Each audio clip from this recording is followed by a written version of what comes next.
Bonjour mesdames. Alors on va démarrer le show, on va traiter un peu du sujet du courage des femmes. Du courage des femmes dans la paracha. On va s'inspirer de la paracha de Shemot. Et on va essayer de réfléchir ensemble sur le rôle et le courage des femmes. Alors c'est marqué dans la paracha de Shemot que lorsque les Bnei Israël se sont multipliés, oui en Égypte, à la suite de la mort de Yosef, de ses frères, de la génération. Toute la génération de Yosef. Exactement.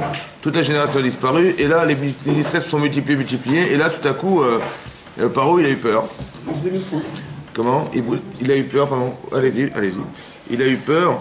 Et qu'est-ce que je voulais vous dire, moi, que je m'énerve. C'est ça. Il a eu peur et il a eu peur qu'on se multiplie et qu'effectivement, on veut. Exact, madame.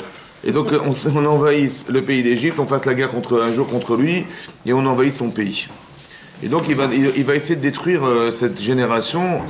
Et comment il va procéder au départ? Il va demander à deux sages-femmes, qui étaient des accoucheuses, donc de tuer les garçons et de laisser vivre les filles. Et c'est marqué comme ça. Vayomer Melech Mitzrayim la Miyaldot. Donc il a dit, le roi d'Égypte à ces fameuses sages-femmes, à Ivriotes, juives, Asher Shema Achat Shifra. Une s'appelait Shifra et l'autre s'appelait Vachenit Poura. Alors Shifra, Rashi explique, c'est quoi Shifra? Méchaperet, ça veut dire qu'elle embellissait les enfants. Voilà, elle leur mettait des babygros, elle maquillait les petites filles, les brushing, et les garçons, elle leur mettait un petit peu de parfum. Et Poura, elle consolait les enfants qui pleuraient. Alors c'était qui ces femmes? Pardon? Voilà, Yochebed et Myriam. Maintenant, pourquoi on n'a pas dit les prénoms? Pour ne pas tirer l'attention de... À cause de la Inara? Non, de Paro. De Paro. Non, mais la Torah. Pourquoi la Torah n'a pas dit Myriam et Yochebed? On parle de quoi ici? Oui, mais pourquoi on parle de la fonction? C'est important. Pardon? C'est important. Chazak. Mais en général, vous dites Moshe Rabbeinu, vous parlez de sa fonction ou vous parlez de son prénom? Son prénom. Et là, on ne parle pas du prénom de ces femmes. On parle de... C'est pas important, le prénom. Si, vous allez comprendre, madame. Donc on parle... Ben oui, c'est pas normal. Depuis quand on appelle les gens sous leur fonction? D'accord? Dans la Torah, je parle. Il dit l'une s'appelait Shifra et l'autre Poura. Shifra, c'est que Misha Peret, il a dit, mais elle embellissait les enfants. Et l'autre, sa fonction, c'était de consoler les enfants. Vayomer Biyaletrem et Ivriot. Donc, qu'est-ce qu'a dit Pharaon? Il leur a dit comme ça. Quand vous accoucherez des femmes juives, ou Ritem Alovnem, vous verrez sur la pierre, parce qu'elles accouchaient sur des pierres plates. Vous voyez? Im Benhu, si c'est un garçon, va miter moto, vous le tuerez. Vim Bati, Vachaya, et si c'est une fille, vous la laisserez vivre.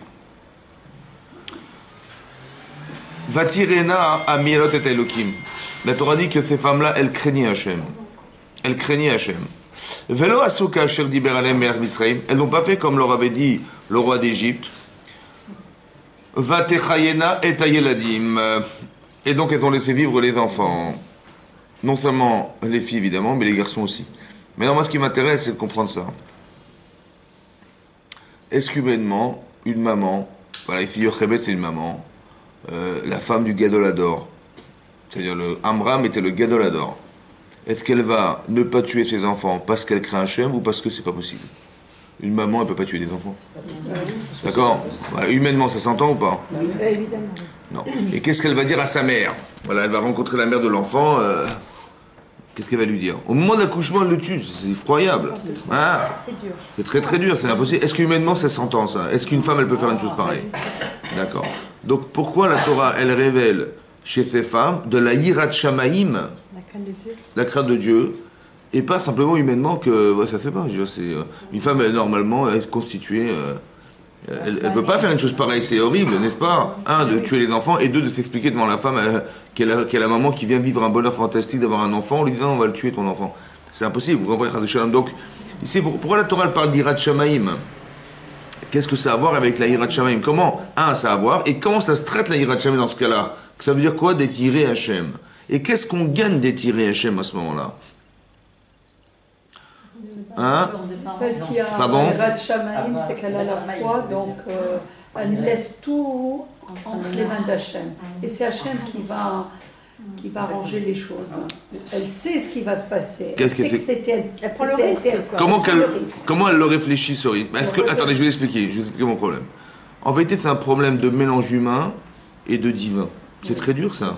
Quand quelque part on sait qu'on peut pas. Attendez, ne me demandez pas une chose pareille, je peux pas.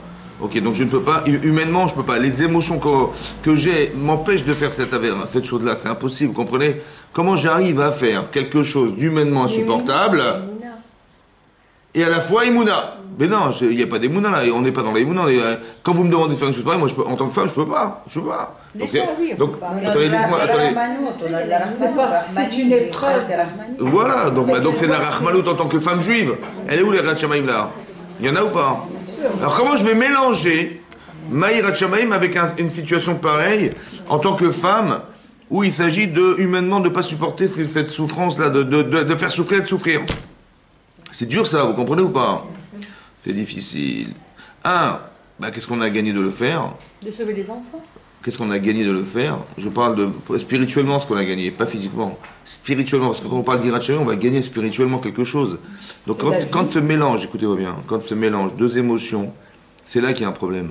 Parce que je ne sais pas qu'est-ce qui fait quelque chose. Est-ce que c'est moi qui agis ou c'est Hachem qui agit à travers ce que je pense? Autre chose. Mais ça, c'est important que vous le compreniez, ça. Pourquoi? Parce que toute la vie, elle est comme ça, madame.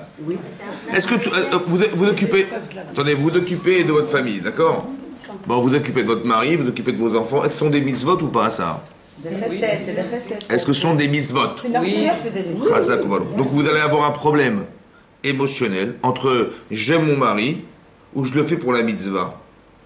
J'aime mes enfants. Quand vous allez faire quelque chose, oui ou non, vous allez faire ou vous n'allez pas faire, vous allez porter un jugement sur une situation, il va y avoir un mélange en vous, un mélange émotionnel familial et un mélange de mitzvah. Comment ça se gère? Ou est-ce que quand je vais dire madame elle est Yireh Shamaim ou madame elle fait parce qu'elle est une maman, parce qu'elle est la femme de cet homme? Vous avez compris le problème? Voilà.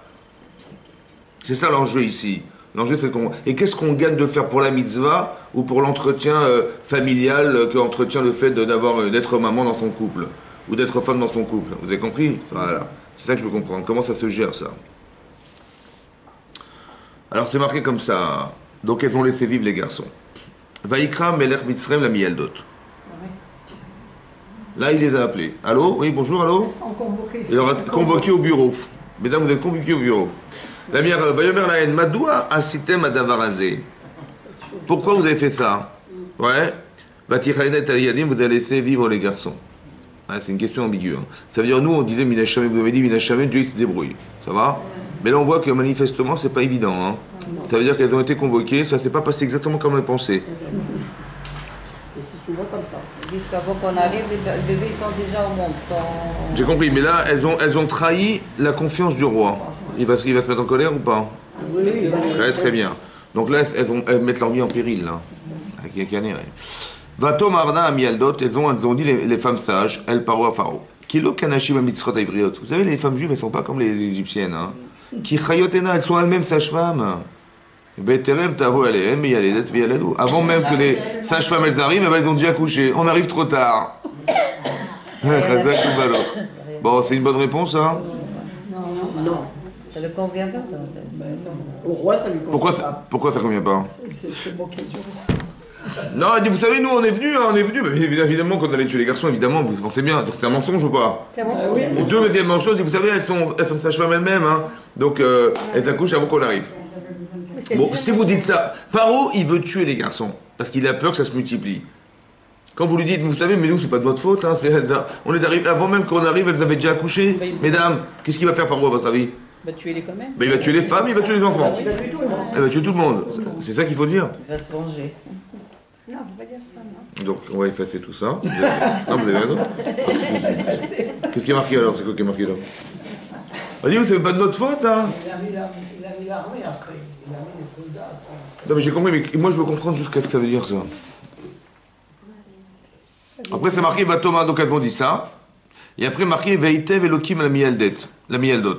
Hachem, il a fait du bien à ces femmes, à ces sages-femmes. Vaïrev Aham. Ça veut dire quoi qu'il leur a fait du bien? Il a multiplié le peuple. Vaïatzmu Meod. Ils sont devenus très puissants. Combien de femmes elles peuvent sauver de garçons? Je sais pas, combien elles peuvent sauver de garçons? Combien elles peuvent accoucher des femmes et sauver des garçons? Combien dans la journée? Pas grand-chose. Mais pour le peu qu'elles ont fait, pour le peu qu'elles ont sauvé des garçons, Hachem, il a multiplié. Vaïtev. Il leur a fait du bien. Ça veut dire quoi, pourquoi il leur a fait du bien? Il a fait ce qu'il devait faire, Hachem. C'est quoi faire du bien à ses femmes? En quoi le fait de multiplier le clan Israël, ça fait du bien à ses femmes? Il y a d'Hachem, quoi. Faire du bien. Ça veut dire, on est content, ça se multiplie, on est content. Ça veut dire quoi pour vous? Moi j'ai compris une chose comme ça. Ça leur a fait du bien parce que c'est ça qu'elles espéraient. Ça veut dire que c'est quoi la Hirat Shamaim ici? Si je ne tue pas des garçons parce que pour moi c'est pas possible, je vais enfermer ce que je vais faire dans ma souffrance personnelle. Je peux pas parce que ça m'est insupportable. Mais est-ce que la mitzvah que je vais faire de sauver des garçons, elle est infinie? Ou elle s'arrête à mon sentiment personnel? Ou bien elle s'arrête à mon sentiment personnel? Dites à mon sentiment personnel. Mais non. Ah bon, dites-le. Mais non. Ben si, parce que s'il n'y avait pas eu de souffrance, j'aurais pas eu de problème. C'est ma souffrance qui m'empêche normalement de faire un acte pareil. Mais cette souffrance, c'est quoi? C'est la limite de ce que moi je supporte. Est-ce que ça va plus loin que moi-même? Non. Ça veut dire, vous avez compris? Quand j'ai pas tué, je suis contente. J'ai tué personne, Rachel, il s'est rien passé, heureusement je suis contente. Mais tu es contente pour qui? Pour toi? Vous avez compris? Ça veut dire que c'est un soulagement de ne pas tuer ici. Mais la mitzvah que je suis en train de faire, elle s'arrête à qui? À Dieu. À moi. Mais oui, parce que j'ai pas de souffrance, heureusement. Mais je l'ai pas fait pour moi, je l'ai fait pour Hachem. C'est ça, Hirat Shamayim, non? Donc ça veut dire comment il faut le réfléchir? Il faut le réfléchir pour l'enfant, écoutez bien. Ces enfants, ils doivent vivre. Ces enfants, ils vont sortir d'Égypte. Ces enfants, ils vont recevoir la Torah. Peu importe combien je vais en sauver, je vais sauver pour ça. Je ne le fais pas pour moi, je le fais pour le projet divin. Un jour, Hachem, il a dit à Moshe, il a dit à Abraham, vous savez quoi, ces enfants, un jour, ils sortiront d'Égypte. Je ne veux pas être un vecteur de destruction, je veux être un vecteur de prolongation de ce qu'Hachem a pensé, c'est-à-dire que ça vive. Donc quand ils ont vu les enfants se multiplier, elles étaient contentes parce que leur projet, qui n'était pas personnel, qui était un projet divin, qui était pour Hachem, Yireh Shamaim, Yireh Shamaim. On ne le fait pas pour soi, vous comprenez ou pas? On le fait dans l'intérêt de la mitzvah. Pourquoi c'est très important de le comprendre comme ça?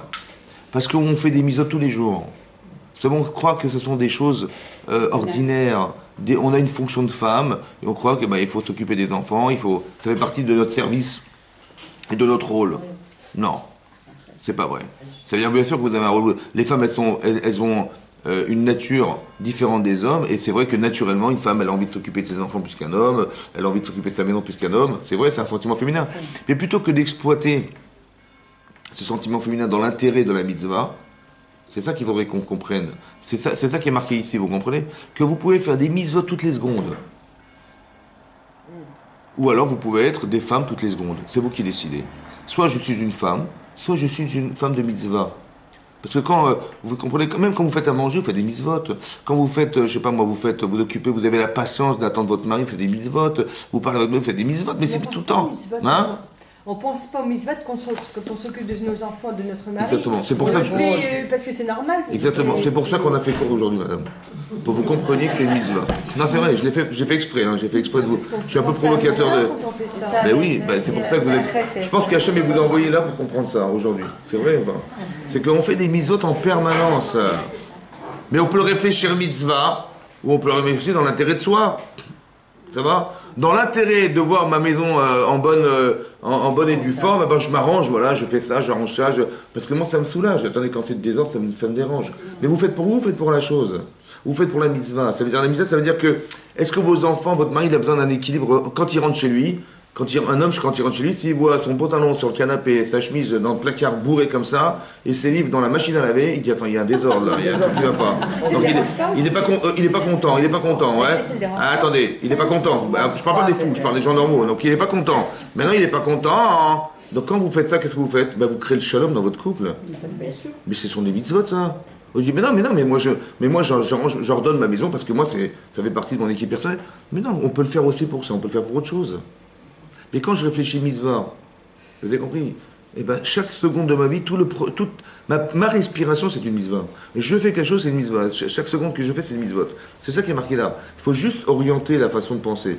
C'est très important que je peux le faire dans l'intérêt de quelque chose qui me soulage, ou que je peux le faire dans l'intérêt de la mitzvah. Je le fais parce que je suis Yireh Shamaim. Et vous allez voir que c'est très important. Pourquoi? Qu'est-ce que vous allez gagner? Quand on dit que la Shrina, elle réside dans un couple, ça veut dire quoi? aura pas de Il n'y a pas de dispute. Ça veut dire quoi la shrina? La présence divine. La présence divine. C'est-à-dire on voit Hachem. Attendez, La présence attendez, je ne vous ai pas demandé de me traduire en français. Ah d'accord, vous avez raison. Attendez, parce que moi aussi je sais traduire en français pour le Hachem. Quand je vous demande qu'est-ce que ça veut dire, il faut comprendre ce que ça veut dire. Il y a le shalom. Ça veut dire quoi, il réside? Ça veut dire quoi On voit qu'il réside? Hachem partout. Ça veut dire, écoutez-moi bien maintenant, que c'est vous qui faites résider Hachem. Quand vous dites je fais ça pour la mitzvah, il est là Hachem. Quand vous dites non, c'est pour mettre de l'ordre dans ma maison, il n'est pas là Hachem. Vous avez compris, c'est la différence. Je nettoie la table parce qu'elle est sale. Ou je nettoie la table pour le shalom. Vous avez compris, mes enfants, vous avez compris, c'est une différence de façon de penser qui n'a rien à voir. Mais ça n'a rien à voir. Là, la shrina est présente parce que vous ne faites pas pour vous. Tout ce que vous faites n'a pas de fin en soi. C'est illimité parce que c'est pour Hachem. Vous avez compris? Mais ça fait hypocrite. Hein? Ça fait hypocrite. C'est pour ça qu'il faut le faire, parce qu'on est tous des hypocrites. Non? Ou alors on change sa façon Vous de dites penser. que je suis la table, c'est pour Hachem. C'est parce que ça me dérange. Mais c'est de ça dont on parle depuis tout à l'heure, madame. On parle de ça depuis tout à l'heure. Il faut changer votre façon de penser. Parce que vous associez Hachem avec Les vous. répercussions. Vous associez Hachem avec vous, ou alors bien, vous dites, quand vous avez des problèmes, vous lui téléphonez. Ou bien non, j'ai pas de problème, j'ai besoin d'avoir Hachem en permanence. Shekhinah Benem, ça veut dire qu'il y a une Shekhinah qui est présente. C'est quoi la Shekhinah? Pas la Shekhinah, hein. La Shekhinah, c'est de faire que Hachem il est présent tout le temps. Mais comment il est présent? Parce que dans ma pensée, tout ce que je fais, c'est pour la mitzvah. Encore faut-il faire la distinction entre des intérêts personnels et utiliser ces intérêts dans l'objectif d'atteindre Hachem. C'est pas pareil. Non. C'est ça que je vous ai dit. Quand Parou leur a dit, vous prenez les enfants, vous les tuez. Mais émotionnellement, je peux pas. Mais je risque de le faire pour moi. Parce que j'ai pas envie de souffrir. Moi, je suis pas une femme qui souffre. J'ai pas envie de... Comment je vais m'expliquer devant sa mère, je vais tuer son enfant? Je pourrais pas. Donc je peux ne pas tuer l'enfant parce que ça m'est insupportable. Mais je le fais pour qui? Je le fais pour moi parce que ça m'est insupportable. Ou je le fais non parce que il faut que ces enfants vivent. Il y a deux façons de voir. Soit je les épargne pour ne pas souffrir, soit je les épargne parce que ces enfants doivent vivre. La différence, c'est que je le fais pour eux ou je le fais pour moi. Je le fais pour Hachem ou je le fais pour moi. J'enferme les choses à moi ou je les fais dépasser. Parce que la véritable question qu'on doit se poser, mesdames, c'est la suivante. Quand vous faites des mitzvot, Be'ezrat Hashem, on atteint l'infini. On atteint le monde à venir, qui est un monde infini. Mais tout ce que vous faites a une limite. Tout ce que vous faites est concentré dans ce que vous pensez. Ça a des limites, ça. Oui, non? Bah, comment ça atteint l'infini? Vous dites, je sais pas moi, ces femmes-là, elles ont dit, ah non, mais on vous dit, malheureusement, Paro les a convoqués, il leur dit, vous savez quoi, on a un petit projet sympathique pour vous, vous allez tuer des garçons. Pardon? Bon. Moi, quand j'entends ça, et je suis Yirei Shamaim, je sais que c'est Hachem. Ah, évidemment, c'est ça. Shekhinah Benem, encore une fois, tout ce qui m'arrive est Min Hachem, donc je sais que c'est Hachem. Mais qu'est-ce qu'il veut Hachem? Vous avez compris? C'est là que je dois réfléchir. Tout ce que vous vivez à la maison, avec vos enfants, c'est Min Hashamaim. Qu'est-ce que vous allez devenir grâce à ça? Alors j'ai dit, moi, je ne veux pas souffrir. Bon, je vais simplement exprimer ce que je suis en tant que femme, qui est le côté insupportable de pouvoir supporter la souffrance. Ou non, je vais quelque part mettre tout mon être dans le but d'atteindre quelque chose avec Hachem. Ça n'a rien à voir. Il nous teste. Hein? Il nous teste. Mais c'est pas un test, écoutez-moi bien. Écoutez-moi bien maintenant. C'est pas un test. C'est vous faire devenir quelqu'un d'autre.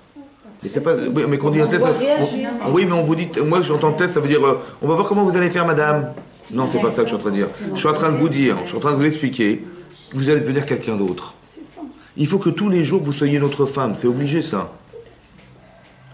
Et bien, ce que vous vivez, soit vous vivez une routine. Hier, aujourd'hui, c'était pareil. Voilà, mon mari il est venu, j'ai fait à manger, et voilà, on a passé la journée. Hier aussi, c'était pareil. Avant-hier, c'était pareil. Qu'est-ce qui a changé? Zéro. Ça veut dire que la vie n'a servi à rien. Non, il faut que tous les jours, il se passe quelque chose.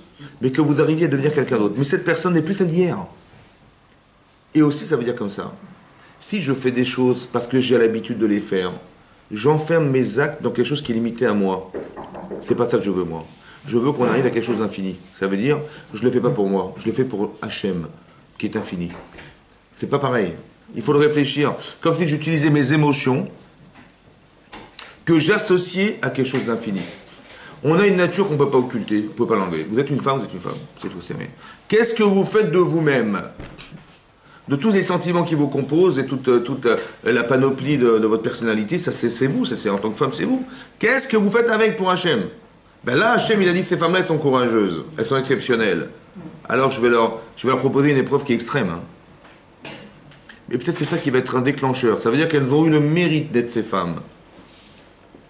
Ça veut dire qu'il y a deux façons de réfléchir. Soit je dis, ah, mais qu'est-ce qui m'arrive, catastrophe? Qu'est-ce qu'Hachem il m'a fait là? Comme de me demander un truc pareil, c'est effroyable. Ou de dire non, ça veut dire que si c'est très très dur, c'est qu'il y a quelque chose de très grand derrière. Mais que j'ai eu le mérite d'être cette femme.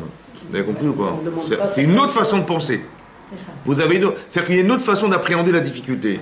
Ne pas dire ah je suis accablé par ce qui m'arrive, mais de dire mais si Hachem m'a choisi, j'ai la force et le courage de me dire je vais aller au bout parce que derrière il y a quelque chose de grand à gagner. Ça va, vous avez compris? C'est ça la différence entre Yireh Shamaim et pas Yireh Shamaim. Quand on n'est pas Yireh Shamaim, on dit ouais on est accablé par la réalité et ça on s'arrête net. On dit non, c'est trop dur, laisse tomber. Mais oui parce qu'il y a pas, parce que je le fais, je pense que c'est pour moi et moi je peux pas. Ou je dis non, si Hachem me l'a proposé, c'est qu'il y a forcément une issue à ça. C'est pour ça que des fois, le discours il est incohérent. Vous savez pourquoi? Parce qu'en vérité, c'est Hachem. Il va se débrouiller avec ce que je vais dire. Vous avez compris? C'est incroyable. Mais Paro, il va écouter ce que je vais dire. Bien que ce que je vais dire, je vais mettre en danger quelqu'un, c'est vrai. Mais je suis pas dans la réalité, je suis avec Hachem. C'est ça qui est différent. C'est ça qui est différent. Dans cette logique-là, on arrive à atteindre quelque chose qui s'appelle l'infini. C'est comme vous préparez la Dafina Shabbat. Voilà. Bon, pourquoi faire? Pour la manger. Hein?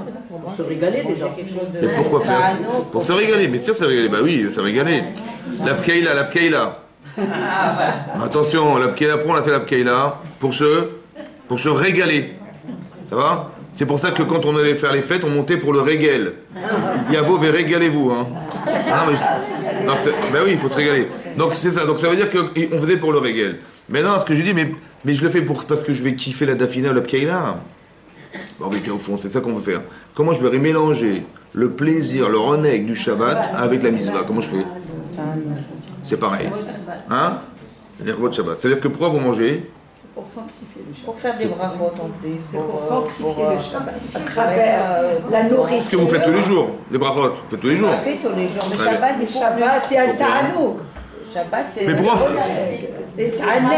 on est proche d'Hachem plus que la semaine. Mais pourquoi on fête Shabbat? C'est pourquoi on fête Shabbat? On fête Shabbat. On fête la finalité de la création du monde. Ça veut dire qu'Hachem a créé le monde en 6 jours, le 7e il s'est arrêté, et la finalité de la création, c'est ça qu'on fête. On fête la fin de la création du monde. Mais non, vous avez faim ou pas? Non, parce qu'on fête la fin, hein. La fin de la création du monde. Maintenant, vous allez manger la Keila et la Dafina en l'honneur de la finalité de la création du monde. On va fêter ça. Soit je mange, donc je prends du plaisir en l'honneur de quelque chose. Mais c'est ça. Je compose le plaisir avec quelque chose que je veux fêter parce que je veux que mon corps y ressente ce que je pense. Que je suis en train de finaliser la création du monde. Je fête avec Hachem la finalité de la création du monde. Pour qui il a créé le monde? Pour qui? Pour moi. Je finalise ce cadeau fantastique. Hachem, il a créé le monde pour moi. Et je fais quoi? Je finalise en faisant une séouda. C'est comme je marie mes enfants, je fais une séouda, je fais un anniversaire, on fait une séouda, une bar mitzvah, on fait une séouda, je sais pas moi, une brit mila, on fait une séouda. Il faut manger dans la vie, il faut toujours manger, c'est très important. Et c'est pour ça que quand vous fêtez quelque chose, il ne faut pas fêter comme ça, envoyer des cacahuètes à des gens. Vous dites non, on va faire une belle séouda. Maintenant, l'importance de séouda, elle est proportionnelle à l'événement. Si c'est un anniversaire, c'est un petit gâteau, et plus c'est important, plus c'est grand. Vous avez vu ou pas?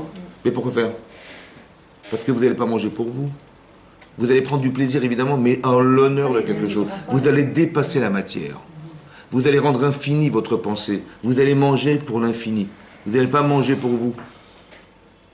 Donc, vous avez compris? Je compose avec le plaisir, mais pas pour moi. Mais ça me fait plaisir de manger à la fina. Mais en l'honneur du Shabbat. Vous avez compris? Ce mécanisme-là, c'est le mécanisme de la vie. Il ne faut pas faire pour soi, il faut faire en l'honneur de quelque chose. Quand mon mari rentre, je lui fais un sourire, mais pas parce que ça lui fait plaisir, c'est parce qu'en l'honneur de quelque chose. Quand on fait un mariage, on fait une grande séouda, une grande simpra en l'honneur des mariés. Mais c'est quoi ça? Parce que c'est le jour le plus important de leur vie, c'est la bascule entre le célibat et la vie de mariage, qui est la vie essentielle de sa vie. Ce jour-là, il est fondamental. Ce sont des paliers fondamentaux qu'on fête. Parce qu'il faut marquer les événements. Comme un enfant, il est arrivé à un âge il arrive à un âge d'anniversaire, on dit voilà, on va fêter ce jour parce que tu vas basculer sur une nouvelle année de ta vie. C'est très important que ce soit remarqué et marqué. Et là, clac, on fait une Séouda. Mais pourquoi on fait ça? Parce qu'il faut que le corps, il arrive à entendre le message qui est derrière l'événement. Il faut, voilà, c'est mon anniversaire, je mange un gâteau en l'honneur de cette nouvelle année qui va arriver à moi, ou du passé que j'ai vécu. Je remercie et donc je mange. J'articule, comme si que mon corps devait comprendre ce que je pensais, à l'infini. Je ne le fais pas pour moi, bien sûr que je mange, ça me fait plaisir. En l'honneur. Vous avez compris la différence? En l'honneur, il y a quelque chose. Voilà. C'est comme quelqu'un, je ne sais pas, imaginez-vous, pour que vous compreniez la différence, si vous avez très envie de recevoir un petit solitaire, petite bague au doigt, et ça fait longtemps que vous l'attendez, ce petit solitaire. Bon. Et puis votre mari, quand vous passez devant la bijouterie, un petit coup de coude quand même. Ça fait plaisir des fois. Il dit alors, tu as vu le petit... Il dit, ah mais on peut pas, cette année c'est difficile. Bon, ça fait 10 ans que vous attendez, le petit solitaire. Et le jour où votre mari il a craqué, il a dit bon je vais lui acheter 4000 €. 4000 € le petit solitaire, il a fait un petit effort. Et malheureusement il ne peut pas vous l'offrir ce soir-là, le jour de votre anniversaire, parce que il a un très très grand rendez-vous à la finale du foot. Ouais, c'est très important le foot. Et donc vous en avez rien à foutre, mais lui c'est très important le foot. Et donc il est parti donc pour la finale du Pré Saint-Gervais. Du Paris Saint-Germain, pardon. Et donc il est parti là-bas. Et pour la finale, il peut pas, malheureusement, c'est l'heure où vous rentrez du travail, il ne pourra pas rester parce qu'il va pas bâcler ce rendez-vous. Mais magnifique pour vous parce que le solitaire, bon. Donc qu'est-ce qu'il a été fait? Il a été voir le voisin. Il dit voilà, toi t'aimes pas le foot, moi j'adore le foot. Ma femme elle va venir, je ne serai pas là. Écoute, je t'en supplie. Je lui ai offert un petit bijou parce que ça fait 10 ans de mariage, quand même, ça se fête. Tu lui offriras de ma part. Bon. D'accord, et donc il tape à la porte, il dit voilà, je t'en prie, hop, et je m'en vais, je me sauve. Dès qu'elle arrive, tu regardes par ton petit Judas là. Dès que tu la vois, tu ouvres la porte, tu dis madame Azaltov, voilà, c'est la part de votre mari. Ça va, vous êtes contente ou pas? Mais attendez, j'ai pas compris, vous avez eu votre solitaire? Bah alors? D'ailleurs, c'est fantastique. C'est le voisin qui vous l'a donné. C'est la manière de donner aussi. Donc vous avez compris, qu'est-ce qu'on a compris de là? C'est lié, tout est lié en fait. Mais qu'est-ce qui est plus important, le solitaire ou le geste? Ou c'est l'intention? Mais c'est quoi l'intention? Je veux dire l'intention, j'ai dit le geste. On veut l'intention. J'ai dit l'intention. Là et là, là et là. Là. L'ascenseur. L'attention, c'est ça. Vous avez compris, c'est ça qu'il faut comprendre. Ça veut dire que vous avez compris maintenant. Quand ça nous touche, tout à coup, on comprend très bien. Hein. C'est très évident. Mais c'est incroyable. Ça veut dire que quand... Mais vous savez ce que je suis en train de vous dire là, c'est quoi? Mais c'est exactement pareil avec Hachem. Quand on attend... Hachem, il attend nos mitzvot. Imaginez-vous, c'est la même... Et c'est le voisin qui vient vous donner le bijou. C'est pareil. C'est pas moi qui... je lui donne pas, c'est... Je donne pour moi. Voilà. Quand je fais des mitzvot, quand je mange à la finale, je mange parce que ça me fait plaisir. Mais c'est pas ça qu'Hachem voulait. C'est comme si on lui offrait quelque chose par intermédiaire. Ce sentiment-là, c'est le même, vous avez compris. C'est dommage qu'on ait pensé comme ça. On a mangé pour soi. On a ressenti pour soi. On n'a pas fait à cause de soi. C'est dommage qu'on s'est enfermé dans soi. Il aurait mieux valu qu'on arrive à dépasser. Qu'on arrive à aller plus loin que ça. C'est ça alors là-bas. C'est ça, ici, atteindre la mitzvah. La hirat shamaim. Et là, Hachem, il va leur faire du bien, il va multiplier comme elles avaient pensé. Elles ont fait ça parce qu'il fallait que les enfants vivent, il fallait que ces enfants sortent d'Égypte, il fallait qu'ils reçoivent la Torah. Je le fais que pour l'enfant, moi je ne le fais pas pour moi. C'est très difficile parce que c'est un mélange émotionnel entre un intérêt personnel et un intérêt au-delà du personnel. Ensuite c'est marqué comme ça. Vaïtav Elokim amiyadot, vaïrev arameisu. Vaï qui hiru amiyadot. Attention. Maintenant qu'elle craignait les sages-femmes Hachem, vaïa eslem batim. Il leur a fait des maisons. Rachidi, c'est quoi les maisons? Baté Keuna. Baté Malchut, Baté Lévia. Il y a eu des Kohanim, il y a eu des Léviim, et il y a eu des rois. Grâce à qui? Grâce Je vous asseyez-vous 2 minutes. Hein. Ces deux femmes-là, elles ont engendré des Kohanim. Est-ce que ça existait les Kohanim? Est-ce qu'il y avait des rois? Qui c'est qui a donné naissance à ça? Des femmes. Des femmes.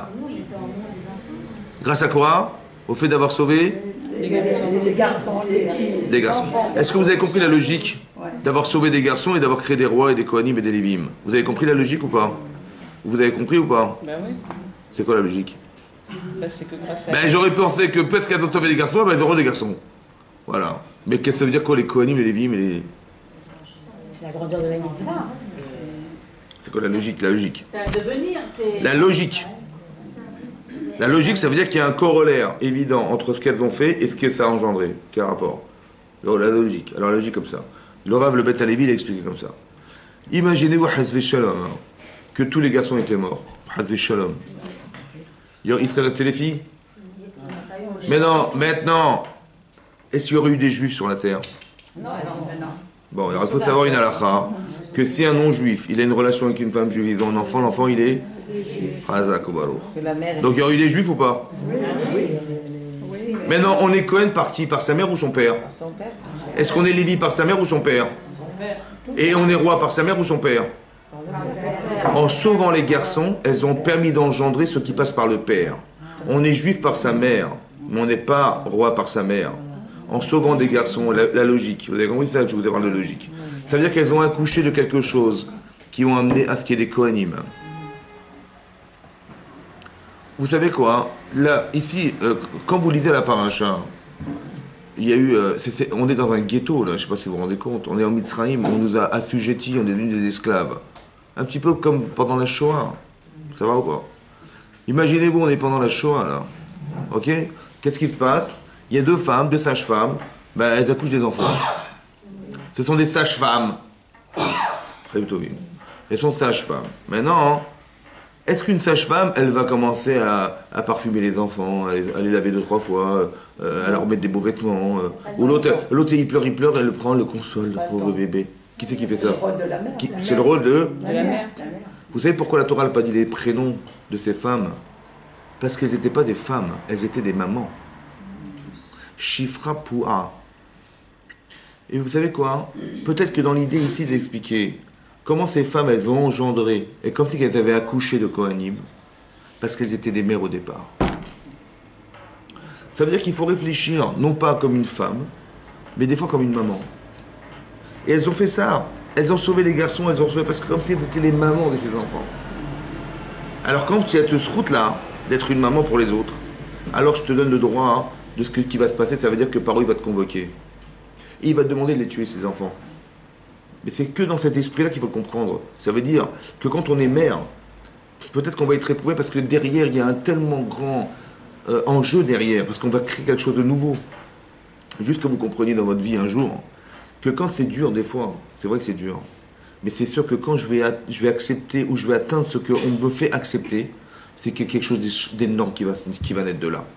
Et plus c'est contre nature, plus ça va accoucher des choses énormes. Mais ça, il faut avoir le courage de ça. Il faut être formé pour ça. Il faut avoir des ambitions d'Irat Shamaim et il faut être une maman. Parce que s'il manquait un des 4 éléments que je vous donne, ça ne marchera jamais.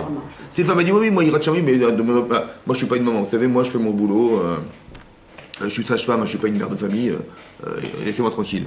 Voilà, moi j'accouche et puis je lave les enfants et là je les range et c'est fini. Je le rends à sa mère, voilà, j'ai fait la mitzvah, j'ai accouché, c'est bon. Non, là elles ont fait comme des mères. Méchaperotes et taïadi. Elles embellissaient les enfants. Il n'y a qu'une mère qui fait ça. C'est pas une sage-femme qui fait ça. Il y a un instinct maternel.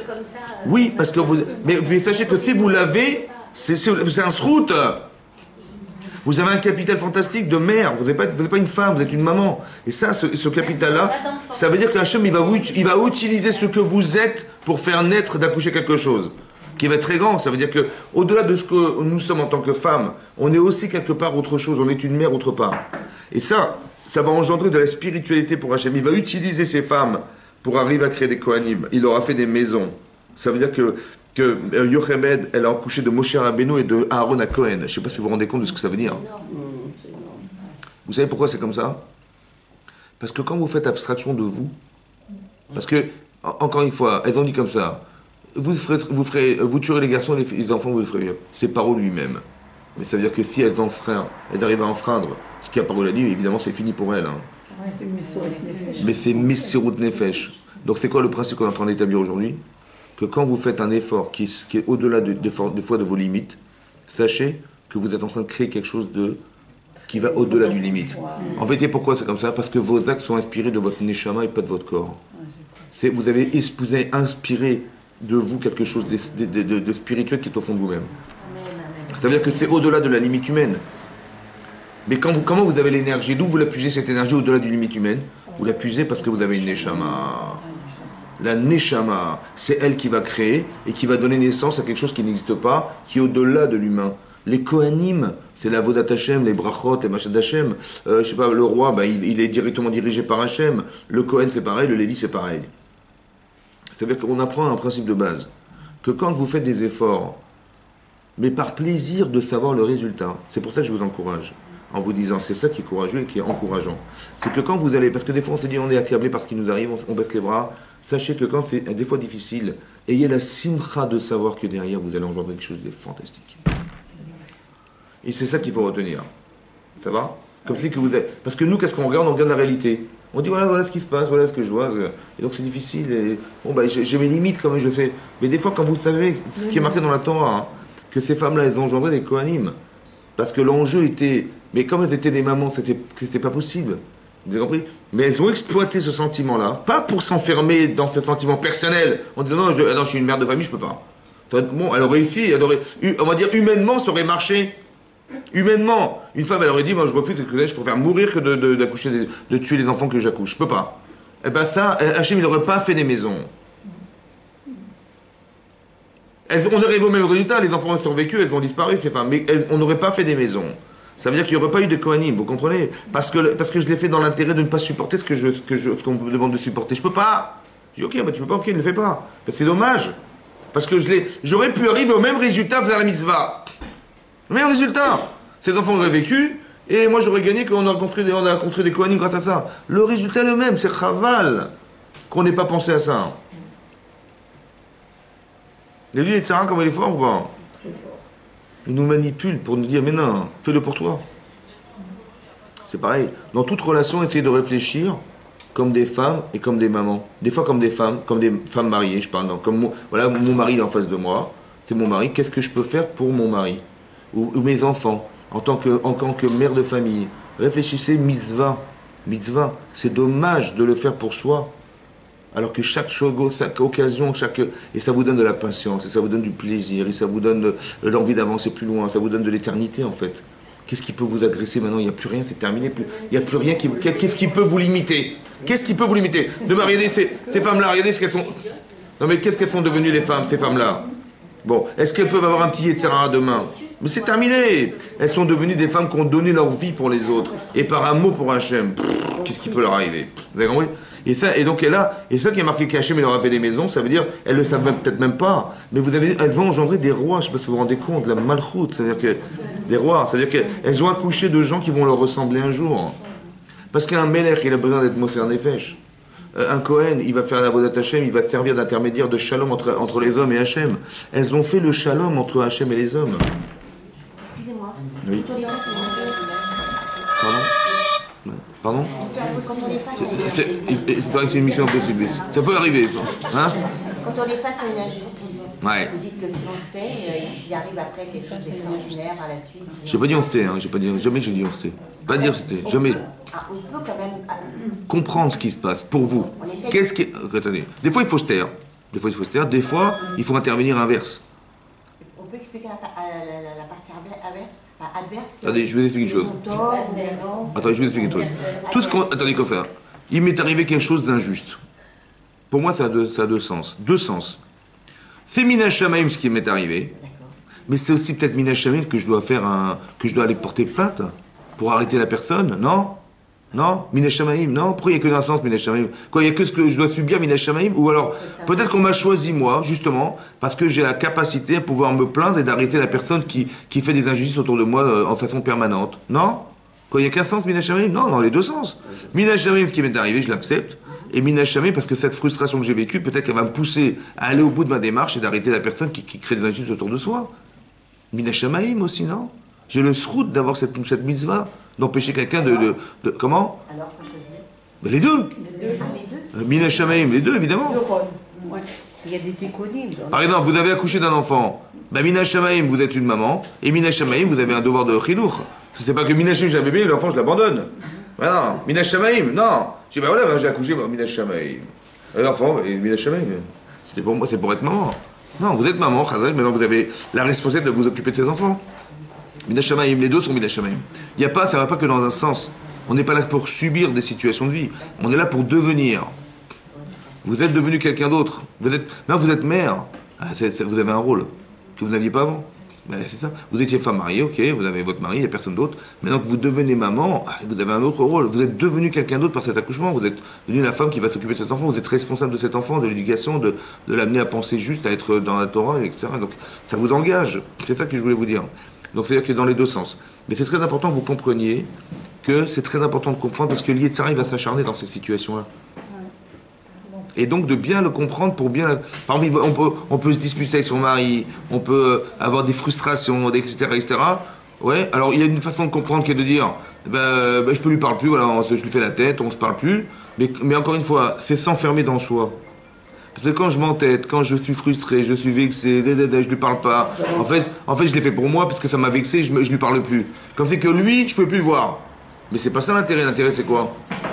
Que si il a mal agi vis-à-vis de moi, je lui apprends que je suis une femme.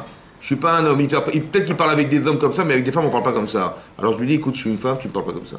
Ou alors je lui dis, écoute, ça m'a gêné que tu parles comme ça. Ou bien, vous avez compris? Et donc on lui apprend parce que lui il ne saura jamais. Mais je le fais dans l'intérêt, je réagis dans l'intérêt de bonifier mon couple. Et pas de m'enfermer parce qu'il m'a mal parlé, il m'a pas respecté. Alors je fais en fait, au fond, quand je me vexe, c'est-à-dire que je l'ai fait pour moi-même. Vous avez quand ça engendre ça peut engendrer de la haine, de la rancune, ça peut engendrer ça peut couper carrément la relation. Mais c'est des avérots de ça. Donc quand vous pensez comme ça, que vous pensez avéra, donc c'est qui vous fait penser à ça? Yetzirah Arafat. C'est pour ça qu'il faut faire très attention que quand je pense ça, c'est faux. Donc il faut le réfléchir autrement. Et si je ne sais pas comment faire, alors je consulte. Je m'interroge, je lis, je demande à des gens qui ont plus de connaissances et qui me permettent de mieux gérer ces situations de vie. Donc vous avez compris encore une fois, quand vous le faites dans l'intérêt de soi, il y a forcément une limite. La limite, ça peut être la frustration, ça peut être la haine, ça peut être la jalousie, ça peut être la rancune, ça peut être plein de choses.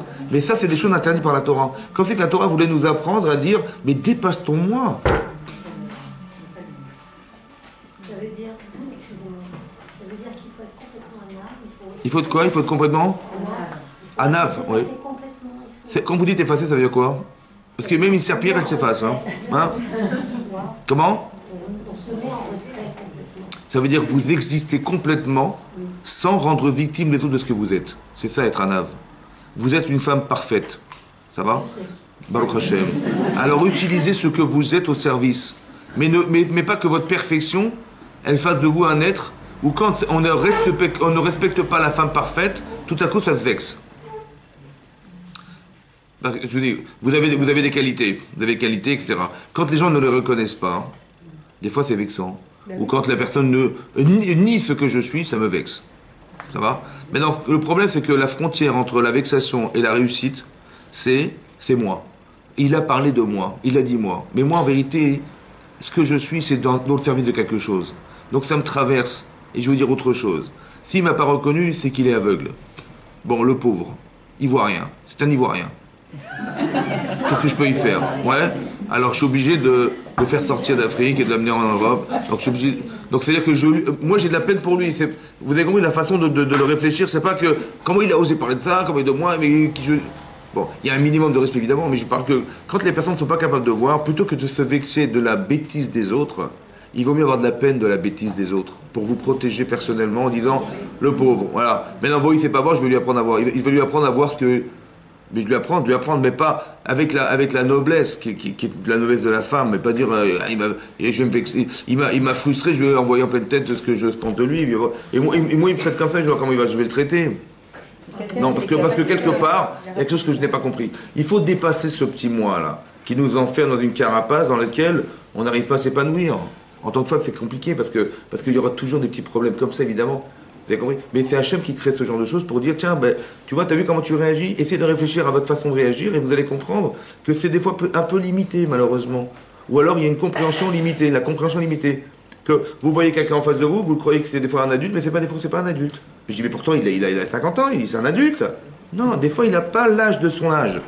Donc, c'est-à-dire, ben, le pauvre, quand vous voyez ça, vous dites, ben, je vois un enfant. Pas je vois un adulte, je vois un enfant. Un enfant. Donc je dis, ben, un enfant, qu'est-ce que j'aurais dû... Si c'était un enfant, il fait une gaffe devant moi, je vais pas m'énerver, je vais dire, ben, le pauvre, c'est un petit enfant. Mais c'est ça, comme ça qu'il faut réfléchir. Il faut pas réfléchir, parce que les tsars, ils vont vous faire quoi? Mais non, mais regarde qui est en face de toi. Comment il a osé te parler comme ça? Comment il a osé faire ça? Mais c'est pas respectueux. Entre adultes. Mais oui, mais en face, il n'y a pas d'adulte, c'est le problème. Réfléchissez-le comme quelque chose qui n'est pas mature, qui n'est pas adulte. Vous voyez la personne, vous voyez l'enfant. Un enfant. Mais par rapport à Hachem, oui. comment mettre sa limite? Comme il faut tout le temps se dépasser, comme il faut... Mais j'ai pas dit ça. J'ai dit que quand ça arrive, prenez-le bien. C'est ça que j'ai expliqué. On n'est pas dans ces situations-là, elles sont exceptionnelles. Hein. Mais vous expliquez simplement, que quand ça peut arriver, de le comprendre. C'est très important de l'appréhender, parce que quand ça arrive, je suis pas dans l'angoisse. Je suis dans la simcha. Ça n'a rien à voir.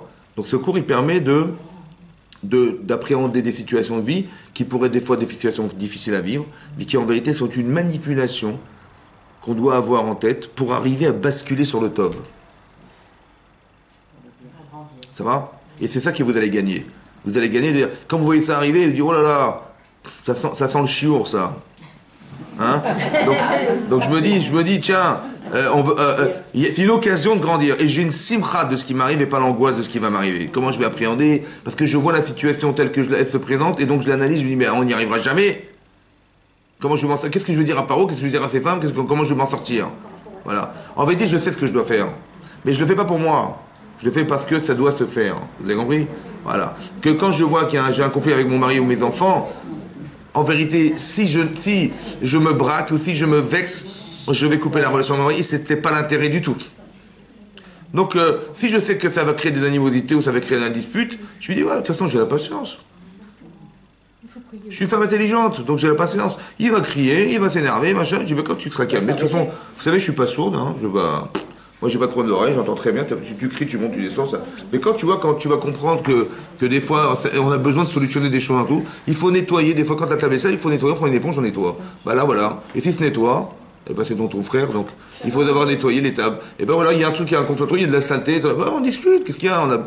Quand c'est sale, on nettoie, qu'est-ce qu'il y a, quel problème? Vous prenez la gueule. Ben là, il y a un truc qui va pas, c'est sale, on nettoie.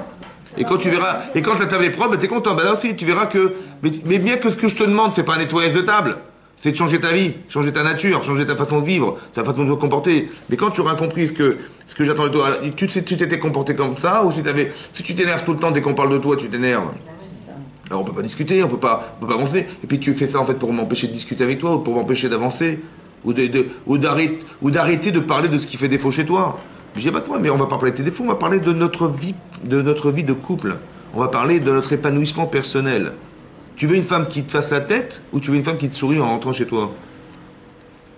Mais c'est toi qui décides. Mais si tu veux qu'on élimine ça, si tu veux que moi je sois heureuse de vivre avec toi ou qu'un mari soit heureux de vivre avec sa femme, il faut éliminer tout ce qui nous sépare. Hein. Et ce bonheur, il est là, c'est une mitzvah ça. Et l'inverse, c'est une avéra. Parce que ça va entraîner de la haine, de la fracture familiale. Pourquoi c'est comme ça? Parce que le couple, c'est l'essentiel de ma vie. L'essentiel de ma vie. Tout le reste, ça s'articule sur... Tout ça, c'est le reste. La parnassa, les machins, c'est pour quoi faire? C'est pour articuler ce bonheur. Donc, c'est-à-dire que si on doit arriver à l'atteindre, ça va s'atteindre que dans l'instant où il y a un travail personnel qui se fait déjà en couple, de compréhension et aussi d'élimination de ce qui n'empêche d'exister ensemble. Et Mina Shamaïm, une femme, elle va être forte dans un domaine où son mari sera faible. Et Mina Shamaïm, un homme, il est fort dans un domaine où sa femme est faible. Et c'est juste là que ça dérange. Vous avez compris? C'est bizarre, Mina Shamaïm. Et donc c'est là qu'il faut avoir la patience et l'empathie de dire, ou de dire la pauvre, ou de dire le pauvre. Ben je vais l'aider. Et pas de dire, ah il m'agace, il fait toujours l'inverse de ce que je pense. Parce que ce que vous pensez est forcément juste, mais lui il n'est pas capable de l'atteindre. Donc vous allez l'aider à arriver à ça. Vous allez passer ce petit mois-là pour aller, et vous allez engendrer quelque chose qui s'appelle mitzvah, qui est éternel, qui n'a pas de fin. Parce que de changer la personne, c'est une grande mitzvah. D'amener la personne à devenir un homme autre que celui qu'on espérait au départ, c'est une mitzvah. C'est la vôtre. Par amour pour son mari ou pour amour pour sa femme, on fait ça. Par amour pour... Vous avez compris? Et pas par amour personnel. Tu dis, moi, mon amour personnel, c'est que je sois épanoui dans mon couple, que mon mari me comble de tout le bonheur. Ouais. Au final, mais quand c'est pas là, il joue pas son rôle, je suis fâché, qu'est-ce que j'ai épousé celui-là? Il y avait un type qui me courait toute l'année derrière et j'étais épousé celui-là. Il y avait mieux à faire. Bon, maintenant on réfléchit pas comme ça. Ça va, on fait pas dans son intérêt, on réfléchit dans l'intérêt de la mitzvah. C'est-à-dire la mitzvah, c'est qu'il y a un épanouissement dans le couple, que mes enfants soient épanouis dans la vie, dans la Torah, etc. C'est dans cet esprit que je le fais pas. Quand ça va pas, je suis vexé et je me fâche et je leur parle mal et je m'énerve et je suis sous tension. Non, dans l'intérêt de. Vous avez compris? Vous avez compris, c'est ça. Donc c'est ça qu'on retient ici dans la paracha, c'est de comprendre ces mécanismes-là que, en fait, vous allez voir que Hachem, il propose des situations de vie qui doivent nous amener à changer. Et quand on dit, c'est comme ça, des fois, on fait rien pour le shalom bayit. Vous avez compris? On dit, voilà, pour la paix des ménages, il vaut mieux se taire, d'être une femme silencieuse. Voilà, on la met en veilleuse et on l'aide comme ça pour ne pas déranger son mari. Évidemment. Alors qu'en vérité, c'est des fois l'inverse. Parce que quand j'aurais eu le courage de dire, et quand j'aurais eu la force d'exprimer ce que je ressens, je me serais débarrassé de ce problème pour moi, et aussi, j'aurais fait une mitzvah. Et c'est peut-être ça la différence, ouais. Mais je ne vais pas dans l'intérêt de dire, tiens, ça va me soulager de le faire, mais dans l'intérêt que derrière, c'était un message qui était divin derrière. Même s'il n'y a pas de résultat. Comment? Même s'il y a pas de Il y aura un résultat, vous inquiétez pas. Vous dites qu'il n'y a pas de résultat sur le champ, c'est vrai. Mais vous allez voir qu'à la longue, c'est comme un enfant à l'école, vous allez voir son niveau au début, à la fin, ça n'a rien à voir. Mais c'est avoir la patience de dire, de parler, d'oser dire. Et d'expliquer, d'avoir les mots, d'avoir la vraie méthode. Ouais. Ou peut-être d'inviter les gens à voir autre chose, je sais pas, d'écouter des cours des fois, ou des choses comme ça. Il dit, mais dans l'intérêt de notre couple, etc. Par exemple, moi j'écoute des cours, et ça m'a changé ma vie. Toi, c'est peut-être, je t'invite à le faire. Parce que le décalage qui va se créer entre nous, il vient que de la capacité que nous avons d'apprendre. Moi, je sais des choses que j'ai ressenties que tu n'as pas ressenties. Je comprends. C'est logique que tu ne réagisses pas comme moi parce qu'on n'a pas le même vécu. Donc, je t'invite à vivre ces expériences de vie et tu verras qu'on va se retrouver. Hein? Il est bête. Parce que la personne qui ne veut pas, c'est qu'elle se met en porte-à-faux avec sa femme. Évidemment, c'est logique. C'est comme un enfant, il n'a pas été à l'école et l'autre, il a fait des grandes études et machin. On n'a rien à voir. L'autre, il va parler de l'école buissonnière, l'autre, il va parler de ses études qu'il a faites ailleurs. Le discours ne passe pas là, on ne pourra pas discuter, on ne pourra pas envisager. Et c'est ça qui va créer la fracture. Donc quand je sais ça, qu'est-ce que je dois faire? Je ne vais pas dire à ma femme, arrête d'aller faire des études. Non. Et moi je dis, peut-être qu'il faudrait que je m'y mette aussi un petit peu, peut-être. Dans l'intérêt de conserver notre couple épanoui. Parce que plus l'écart va être grand, plus ça va être difficile. C'est comme ça. C'est pour ça qu'il faut toujours évoluer ensemble. Par exemple, je sais que nous on avait donné des cours dans le 19e, aux femmes, pourquoi? Parce que dans le 19e, il y a beaucoup de Bati Midrashot. Il y a des cours pour les hommes, il y a des Gemara, des Halakha, et les hommes, ils avancent, ils font teshuva, et les femmes, elles font pas teshuva. Et qu'est-ce qui va se passer? Mon mari, c'est un martien. Voilà, je ne connais pas mon mari, il est très religieux, moi. Mais je ne me suis pas marié avec lui, moi. Je suis marié avec un monsieur. Ou des fois l'inverse, Des fois c'est l'inverse. Mais je pense qu'on a créé des cours pour femmes et pour hommes, pour que ça soit équilibrant. Pas que le mari l'étudie, la femme l'étudie jamais, ou le mari l'étudie jamais, la femme l'étudie. Non, parce que ça crée des décalages qui sont dangereux. Donc il faut arrêter les cours. Donner la solution. Donc la solution, c'est de proposer, de dire, non mais que ça soit logique. Quand je dis logique, ça veut dire, tu vois que j'évolue autrement. C'est dangereux qu'on se sépare pour la différence religieuse. Donc, il ne faut pas que la Torah nous sépare, c'est stupide. Donc il faudrait qu'on... Tu dis, où tu penses où tu peux comprendre qu'en pensant différemment, tu vas changer ta façon d'agir et ta façon de réfléchir. On ne réfléchit pas de la même manière quand on a les données, quand on n'a pas les données. Donc quand on a les données, on se permet de penser selon ce qu'on apprend. Si ça ne vous enrichit pas la Torah, ça ne sert à rien d'étudier.